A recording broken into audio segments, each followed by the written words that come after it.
Welcome to the Dave Palma Show, the podcast that revives, restores, and awakens your innermost capabilities. You have the training and the talent to succeed, but do you have the guts to fail? I love what I do.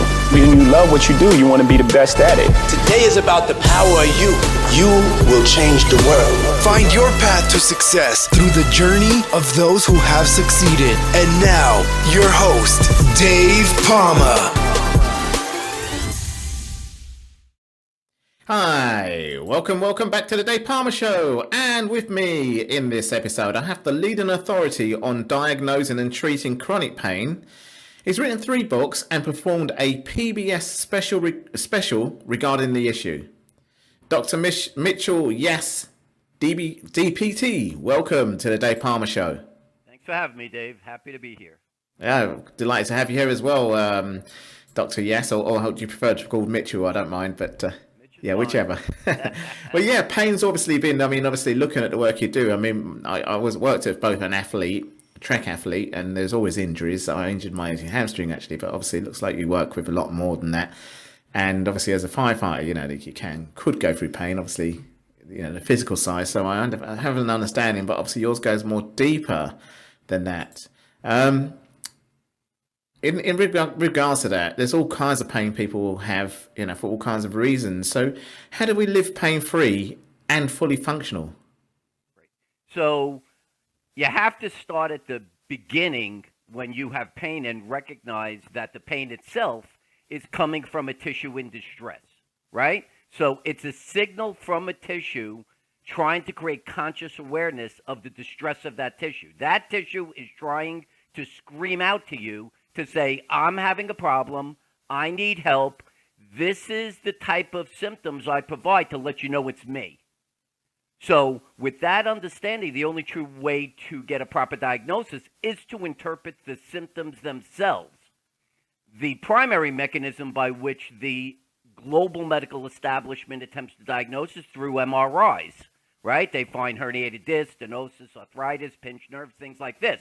The problem is that those structural variations existed before you had your symptoms, will exist after you have your symptoms. They are, in fact, independent to the tissue in distress creating your symptoms. That's why treating those structures never resolves pain and why chronic pain exists. Misdiagnosis. So through my method of interpreting the body's presentation of symptoms, I've been able to show that in more than 98% of cases, the tissue in distress creating your pain is muscle. It's muscle. So let's say that you strained the muscle right here in your neck and you're having neck pain. If that was in fact what was causing your pain, how does that show up on a diagnostic test? Does a strain of the levator scapula show up on a diagnostic test? No. Is there any medical specialty educated or trained to identify that type of pain, that cause? No. But you will show an MRI showing a herniated disc. So take a wild guess what you're going to get treated for. The herniated disc. It's just a wild guess, though. Because they're using something called correlative theory, which is also known as junk science. They're asserting that since the herniated disc is found at the time of the pain, it is the cause of the pain. Well, I could say, I can show you have 2 elbows at the time of the pain, so why isn't having 2 elbows the cause of the pain? It's the same exact psychotic theory. Yeah. That's why all the treatments globally of all the structural variations found never resolves pain, and why there is, in fact, a chronic pain epidemic globally, 1 billion people worldwide suffering from chronic pain. It's because you're not getting the right diagnosis. The only way to do that is through the interpretation of the symptoms that you are experiencing. Yeah, and you need someone to give that feedback to, because obviously with photographs or medical imaging, as they call it, it doesn't measure pain. It doesn't measure, what's going on. You see an image, really. But obviously with MRI, that's probably the most reliable that doctors rely on than any others. But it doesn't really say much because it's not hearing the patient say ouch or anything like that, for example. Right. Is it really? So I'll give you kind of a classic example how this could work. I want you to understand both sides of this. Let's say you're having pain in your knee region. Yeah. And you get an MRI and it says that you have a meniscal tear, the cartilage in the knee, causing your pain. you kind of would want to know that a study showed that of those people who have knee pain, 63% are found to have meniscal tears. 63% of people with knee pain have meniscal tears. Of the group that did not have knee pain, no knee pain whatsoever, 60% were found to have meniscal tears. 60%. Yeah. So 63% of people with knee pain have meniscal tears. 60% of people with no knee pain have meniscal tears. What does that say about meniscal tears? Well, they probably exist regardless of when you're getting the testing, whether you're in pain or not. Yeah. Meniscal tears account for about 60% of the population. The worst part of this situation is if somebody like me were to evaluate you and say, can you tell me where your pain is?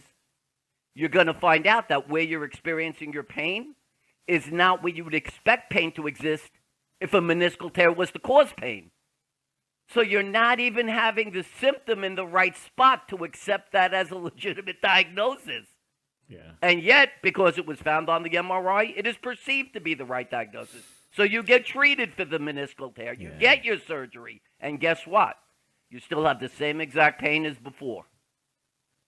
Yeah. Yeah. I mean, I remember once when I had a perceived hernia, but I didn't have an MRI scan, but it was with the primary doctor first. Sure. You know, the GP, we call them.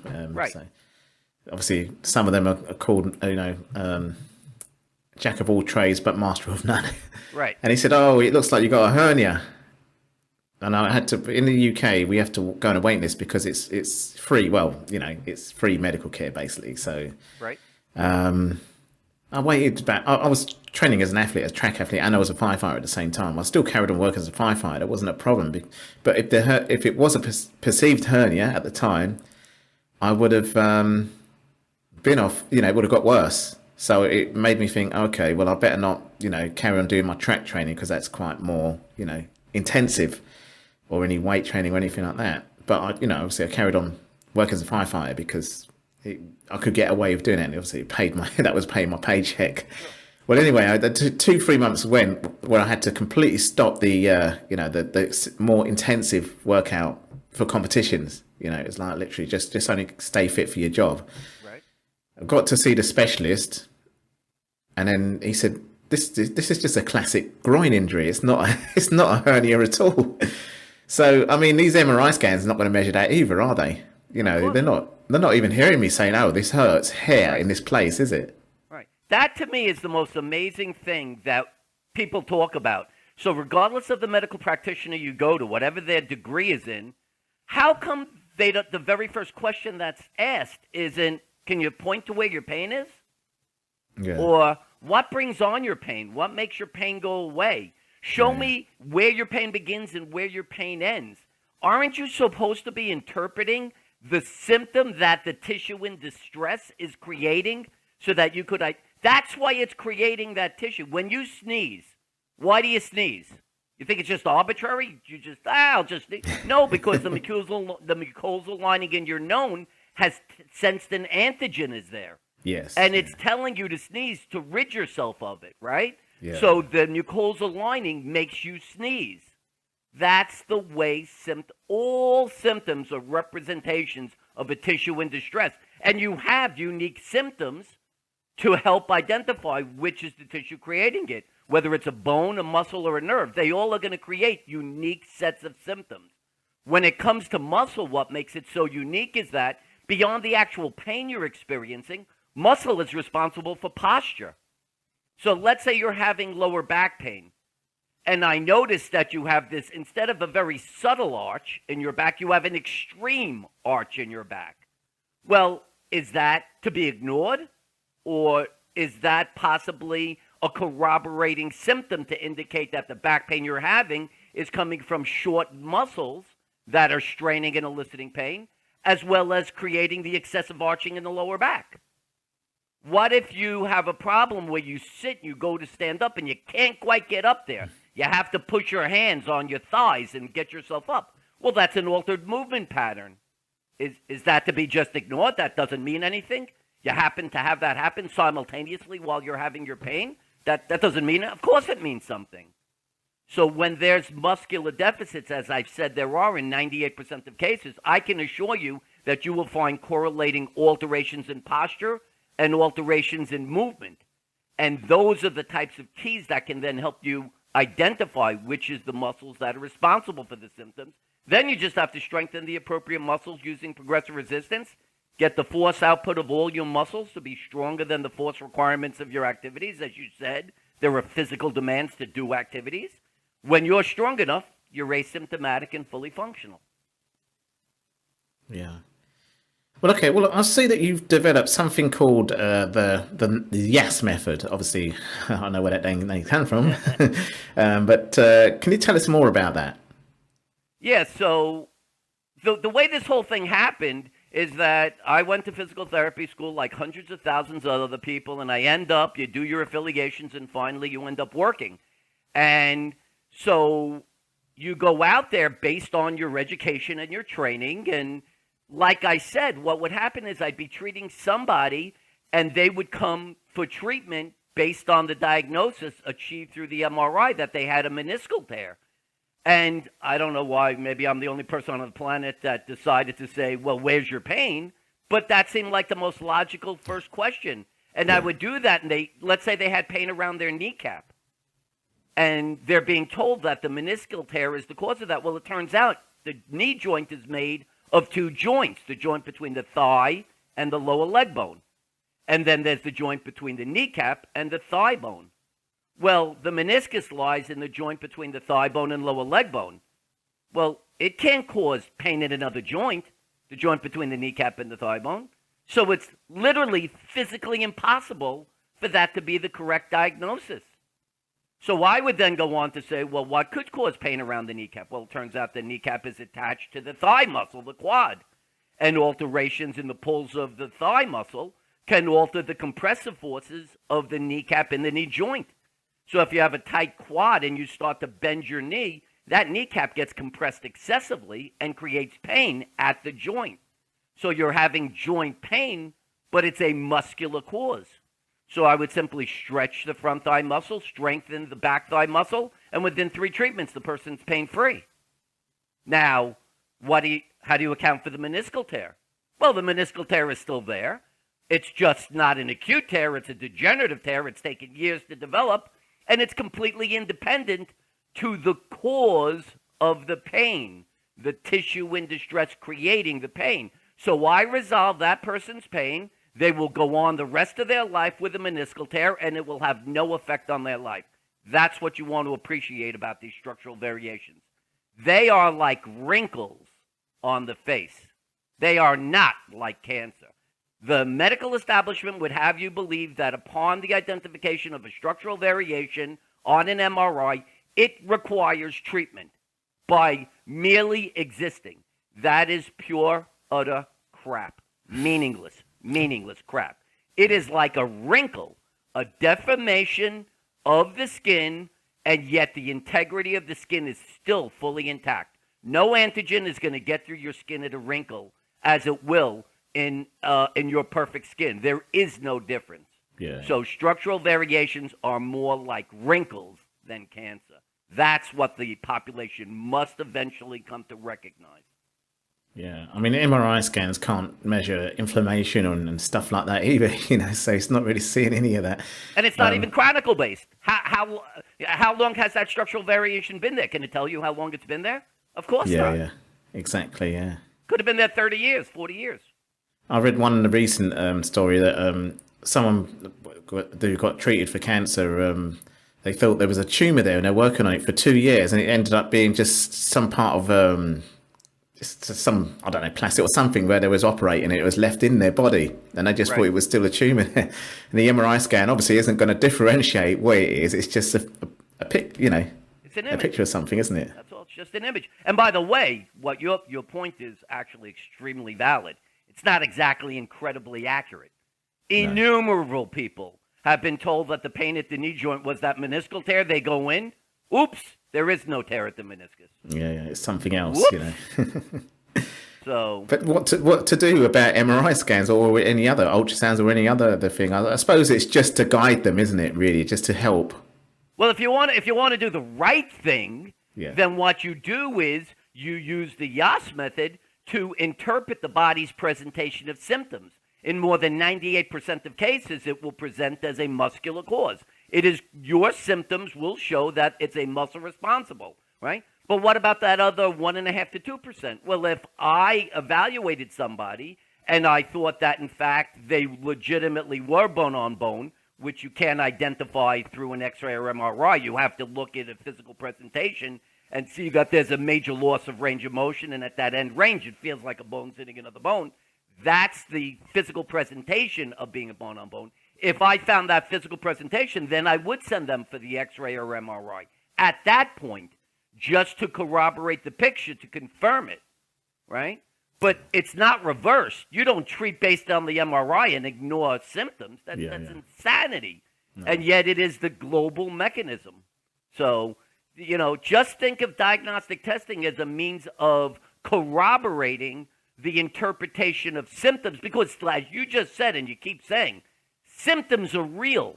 Yeah. Symptoms are what you feel. Symptoms are being elicited for a reason. Yeah, that's right. That it is the it is the equivalent of recognizing that when that fire alarm goes off and you're in another room, you know there's a fire there because the signal is telling you that. Yeah. Listen to your body. They're putting those signals out for a reason. Yeah. It's not a case of taking a picture and thinking, okay, there could be one and might not. Right. Actually, as a firefighter, I worked as a firefighter, but we did use an image device called a thermal image. But that's still, we had to do other things like feel it with the back of our hands to see if there's any heat there and everything else. You don't just go by the thermal image alone by itself. There were other checks on top of that, That's a perfect example. That's a perfect way of defining what I'm trying to say. Yeah, exactly. Yeah. Just to give you an idea of the analogy from my own, former profession, if you like. So. Yeah, excellent. Okay, well, I see you've got 3 books out. Can you tell us about the books one by one? What they are? The first book I wrote was Overpower Pain. And in that book, it was my first book, so I was trying to say, if you're willing to accept that the cause of your pain is muscle, I'm going to show you the most common muscular deficit at any one of the joints in the body from the head to the toe. The second book was called The Pain Cure RX. This became almost, to me, it's the equivalent of the Bible.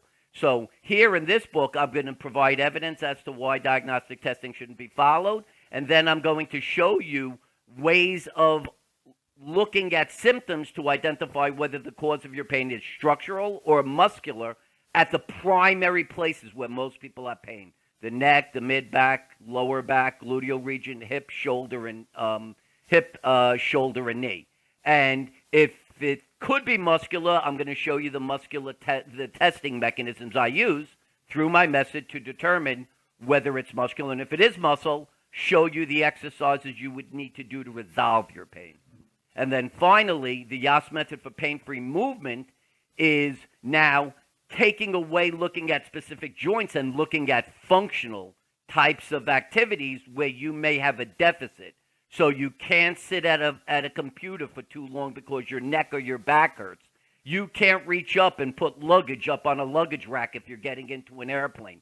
It was looking at specific functional deficits and then trying to explain what the muscular causes would be for that, and then provide you with the exercises to resolve those deficits, those functional deficits. So that's the 3 books. Yeah, wow, that's a good going. I'm sure there's going to be more books with everything, your knowledge just coming out, flowing, like a plethora of knowledge there with on the topic there. But I also see that you've got an event coming up on the 22nd of September, which is sponsored by What Doctor Don't Tell You. Tell us about that. Yeah, so they're doing a low back pain webinar. I believe it's 2 hours, and they're going to have 4 experts discuss different aspects of back pain. I believe the area I'll be discussing is sciatica, and I would love everybody to come and watch and listen, because you're going to find out that sciatica has nothing to do with the lumbar spine. It literally doesn't. The sciatic nerve begins in the gluteal region and ends at the back of the knee. So if you are to have a symptom of sciatica, which is pain from the gluteal region down to the back of beyond the knee to the foot typically, then you're going to have to irritate the nerve within its path. And since its path is nowhere near the lumbar spine, it wouldn't matter what structural variation existed. It couldn't create sciatica. It's actually associated with hip dysfunction because there's a muscle in the gluteal region related to hip function that strains, thickens, and impinges on the nerve. So I am telling you right now that sciatica is actually related to hip dysfunction. It has nothing to do with a spinal abnormality. I promise you it is irrefutable. I will be presenting the evidence for it, and it's a massive, massive issue. Millions of people worldwide suffer from sciatica, and they continue to be told that it's coming from their spine. They get epidural nerve blocks, they get pain medication, they get surgery, and they continue to have it. And the reason is because you're looking for the cause in the wrong place. You're not understanding where the symptoms come from. You must get the right diagnosis or you'll never get the right treatment. So, again, it'll be on September 22nd. I think it's 5 p.m. in England. Starts. But this show is global anyway, so okay, perfect, yeah. So you could just Google. I think it's called "Get Well: The Back Pain Show," right. And yeah, you can join from there. Excellent. Well, as well as Googling there, where else can they find about more information about what you do and also about your other books and everything else? Sure. So the easiest way, the two ways of reaching me, if you want to seek more understanding of what I do or you'd like me to help resolve your pain, you can reach me by email at drmitch@mitchellyass.com. That's drmitch@mitchellyass.com. So that's drmitch@mitchellyass.com. You can go to my website, Live Without Pains, it's plural, livewithoutpains.com, and if you put /sessions, you'll be able to go to the page that allows you to schedule a Yass Method Zoom session. The greatest gift I can give to people is recognizing that you don't have to come to Jacksonville, Florida to get treated. You don't have to come globally just to get the treatment. You can get it by Zoom session by going to livewithoutpains.com/sessions, and there's a Calendly there, and you can schedule the day and time that's most comfortable for you. All you need is a resistance band and a chair. You don't need hundreds of dollars of equipment. It's very simple, and the sessions are videotaped. So that's what you use to go forward to make sure you're doing things correctly. I've been doing this via teleconferencing before there was even Zoom, when there was only Skype. I've been doing this for 5, 6, 7 years already. So it's very effective, and it is a great way to finally recognize what is the tissue in distress eliciting your symptoms. Because without that, without a diagnosis, you've got nothing. Yeah. Doing treatments for the sake of treatment, lots of people will tell you, I've got the treatment that's going to resolve your pain. And then you just do the treatment. But no one's actually tried to evaluate what's the tissue creating the symptom. If you don't know what the tissue is, how do you treat the right tissue? So my promotion to everybody is, don't get treatments for the sake of getting treatments just because someone says it's going to work. You first have to know what tissue you're treating. What is the tissue creating your symptom before you could ever resolve the symptoms being created by that tissue in distress. And that's what you get by getting a Yass Method Zoom session. Excellent, excellent. And can you remind everyone of your website again so they can find out more about this? Sure. It's livewithoutpains, PAINS.com. livewithoutpains.com. Excellent.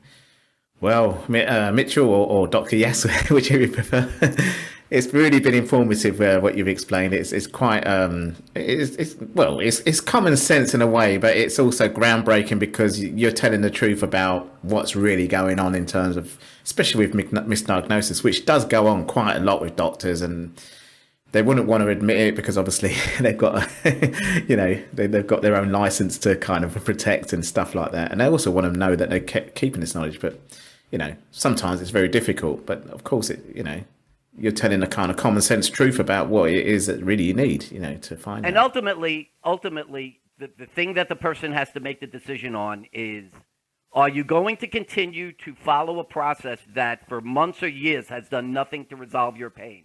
Are you going to continue to believe that the next thing that they do is the answer? Or are you going to take responsibility for yourself? And that's all I'm asking. I'm asking people to think to themselves, well, at least let me listen to this guy, what this guy has to say. And as you said, if it makes sense, if there's common sense to it, then follow it. Don't follow it because I say. If I become world famous and the name is known, universally, I'm not telling you to follow me for that reason. That's the same reason I would everybody else is telling you to do. Yeah. I want you to only follow this because it makes sense to you. Then believe in your ability to determine what's right and move forward. Absolutely. Well, as I say, Mitchell, it's really been informative, giving this information to my audience out there, and all the good work you're doing to everyone out there. So, it's really great. And thanks a lot for coming on the show and speaking to us today. Thanks for having me, Dave. I really appreciate it. Thank you. That's all for this episode. Thanks for listening, and remember, if you want to support what we do, then share, subscribe, and leave a review over on Apple Podcasts, or head over to my website, davepalmer.com, and click on Rate Show. Well, that's all for now, but I'll see you in the next episode of The Dave Palmer Show.